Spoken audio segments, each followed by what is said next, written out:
If you want to build a powerful automation that handles more than one task at a time, Make.com has you covered. In this video, I'll show you how to create a multi-step workflow fast without writing a single line of code. Start by creating a new scenario in Make.com. Once you're inside the editor, you select your trigger app. This is what kicks off the whole automation.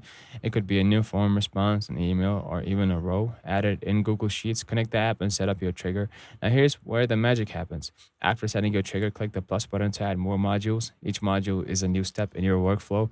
Let's say your trigger is a new Google Form submission. Your second step could be storing the data in Notion. Your third step could be sending an email with information.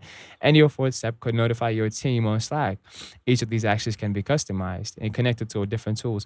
Just search for the app that you need. Authorize the connection and map the fields accordingly. Make lets you pass data from one step to the next, so you can personalize messages, log info, or trigger follow-ups without doing it manually. You can even add filters, routers, routers, and conditional logic if you want your automation to branch into different paths based on what happens at each step.